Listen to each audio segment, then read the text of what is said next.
I have been dying to talk to y'all about this topic, and it's gonna get juicy. Today, we're talking about weak sex and why everybody's sex is not good. Hey everybody, welcome back to my channel. It's your girl Keandra, and I am extremely excited to talk to y'all today about sex. That's right, S-E-X. And before we even get started, if you find value in information like this with the transparency, the candidness, the gems, it would mean so much to me if you went ahead and crashed that like button. And as an extra thank you for doing that, I got something juicy, a little extra secret for you at the end of this video. So let's get into it. Let's talk about sex, baby. Let's talk about you and me. Okay, I'm gonna act right in this video. I promise I am gonna act right. So listen, sex is one of those topics that a lot of people wanna talk about, but we don't really wanna talk about. I mean, it's truly glamorized and talked about in all of the movies, in all of the music, especially the R&B, actually all of them, I'm not even about to play. It's all in the TV shows, and let's not forget about social media. I mean, it's literally everywhere. We can't even really get away from it if we really wanted to. And because I am a relationship expert, I am a licensed marriage and family therapist, and I'm in a lot of these relationship spaces. I'm in a lot of these group chats. I'm in a lot of these places that y'all might not even really be. There's a level of awareness that I need for people to get and to really soak in on this particular topic, because I'm seeing something that nobody is really talking about. And it's that weak sex.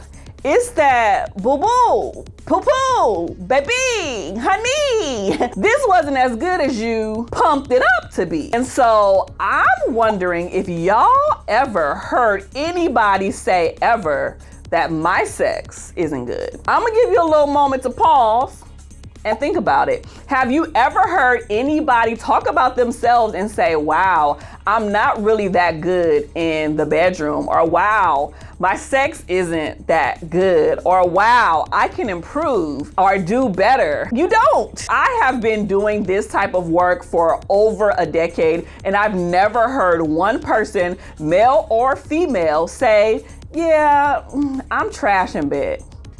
It's never happened. And let me give y'all some realness. It is statistically impossible for every single person on the face of this planet, the billions of people that are here all over this planet, it's impossible for all of us to have good, amazing, exceptional sex. It's just impossible. And so I want us to be real. I want us to keep it real in regards to this topic in general. And when I say keep it real, I want to remind everybody watching this, everybody, that sex and good sex is a skill set.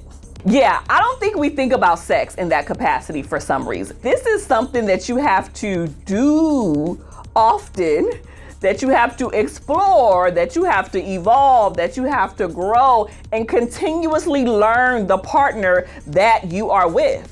And I'm just gonna keep it real with you guys, and even if you don't share this perspective, oh well. But we live in a society where we're so worried about body count, we're so worried about, oh, I've been with this many people, oh, I smashed this many girls, oh, I was with this many, like we have all of these ideas of like wanting more and being with an abundance of people, thinking that that's the way and that's the reason why we have good sex.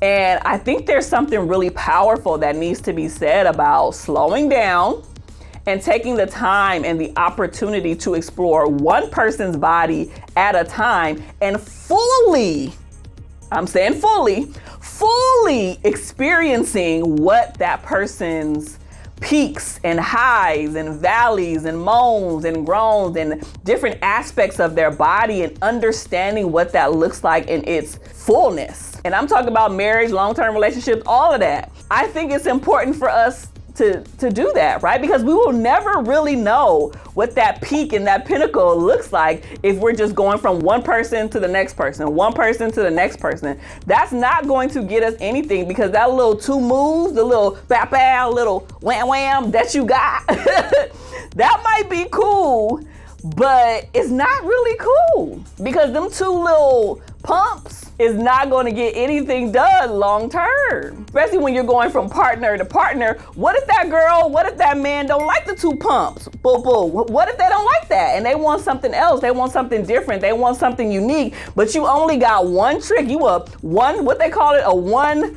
trick pony, whatever they call it, and you doing the same moves on every single person, and they like, that ain't it. That's not working for me. And so I think about like sex and having good sex almost like equivalent to what I think about like a teenager learning how to drive a car for the first time, right? Like when you're just now learning how to drive, you really don't know what the heck you're doing. You've been in cars before, you've hung out with people before, your parents and all of that stuff, and you kind of have a concept of what driving looks like, but it's much different when you're behind the wheel for the first time. It's much different when you have to look right and look left, brake and press forward, put it in neutral and drive and reverse and back up and doing all of these things and wait and know when to turn and avoiding car accidents and avoiding other people when they drive crazy. There's so much more to driving when you're doing it for the first time. It looks so easy when other people are doing it, but when you're behind the wheel and doing it for yourself for the first time,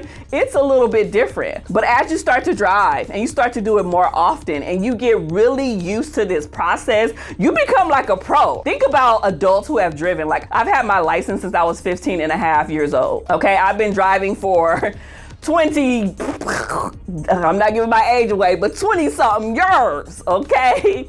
And so I'm a professional at this point in the game, right? I don't even think about, turning and looking to my right and left and making sure that there's nobody in my blind spot and reversing. And I don't even think twice about it. It's almost like second nature to me, but I had to develop that skill set over time. And this is the tricky part before I move on from this point, is that every car is different. An old school car with the clutch is much different than an automatic car. A luxury car is much different than a bucket from the 1800s. And you have to learn the gears and the buttons and the this and the that on every single car in order to maximize its potential, in order for it to drive smoothly, in order for it to be a great experience. And I liken this to the conversation that we're having today around sex, understanding that this is something that you have to grow and evolve and continue to learn in.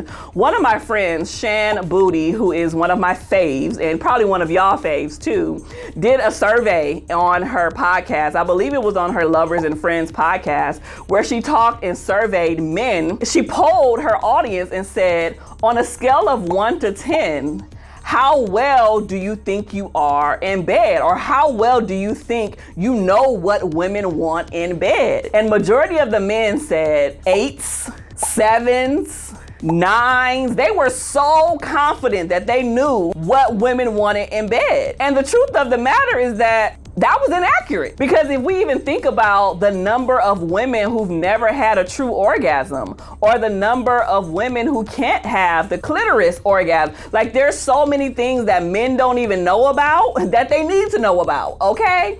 And so I love this book, and I'll link it in the comments for you guys. I love this book called She Comes First, and it's a super dope book about women, our whole situation down there, and how it could be a great experience for you and how to work it, and if it work it, let me work it. I put my thing down, flip it and reverse it. Okay, I had a little Missy Elliott moment, but it's a really, really great book that you should definitely check out. So I want us to get to a place where it's okay to explore. It's okay to have questions. It's okay to be curious. It's okay to get permission and say, hey, and not that you should be violating anybody in any way, for the record, but to get permission to say, hey, can I kiss you here? Can I lick you here? And what does this feel like, and understanding that seasons change with partners in regards to your desires, your wants, and your needs, honey, especially if you are in a long-term committed relationship or you're married. What you wanted when you were newlyweds is much different than what you want 8 years into the game. This is something different about that. And so it's important to grow and evolve and learn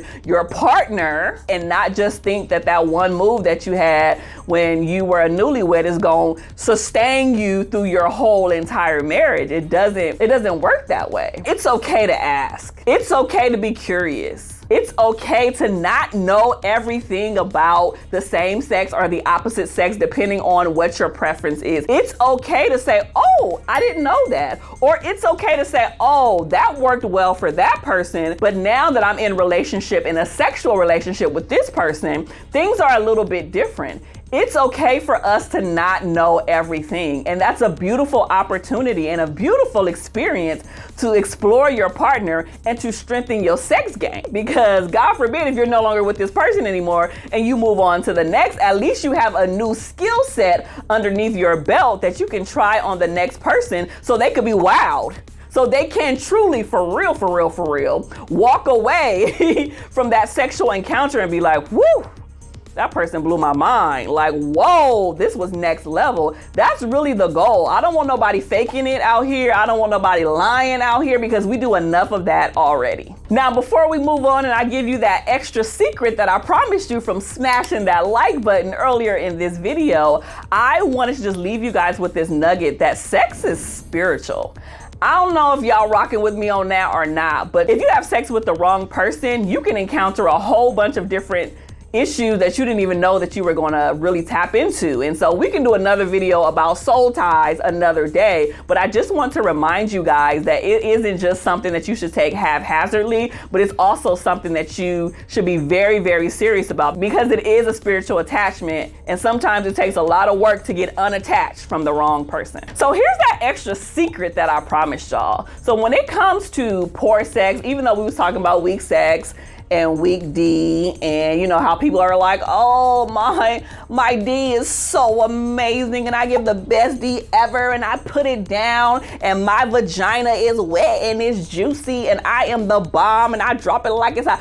All the things that people say and don't be true. I want to remind you guys that poor sex is not always just because, you know, people are whack or they, you know, don't want to put in the time or the energy, but there are some very valid reasons why some people's sexual experiences is not always at 100%. Now, if you are 100% whack all the time, you need to go read that book that I was telling you about. You need to rewatch this video as many times as possible, because I need for you to get better. But if you are having like a one-off situation, or maybe even a few weeks or a few months where you're just not on your A game sexually, it could be a number of things that we don't even think about that impacts our sexual experiences. Sometimes things like not feeling emotionally connected with your partner.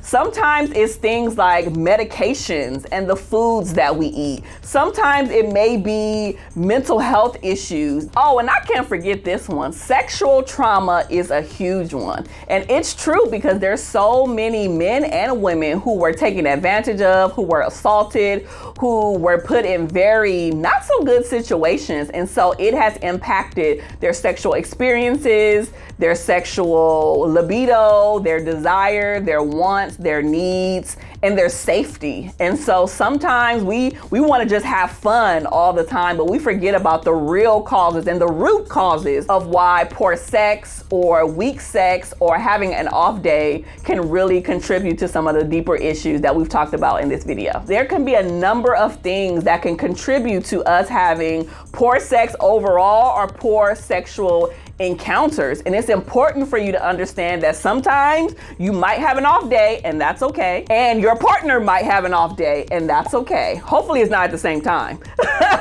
But sometimes that will happen. And it's important for you to give yourself grace. And it's important for you to explore why you're having an off day. If you're just tired and you don't feel like it, so you just throwing it back, you know, just like it's whatever, we need to talk about that. If it's some medication that you're on because you have some type of medical issues or something like that that impacts your sexual drive or your energy or your libido or, you know, any of those things, that's something that you need to talk about with your doctor and your partner. So it's important to know these things about yourself and your partner. Now, as always, I'm super excited that you stayed all the way to the end. But if you want to continue your learning, you should definitely click here.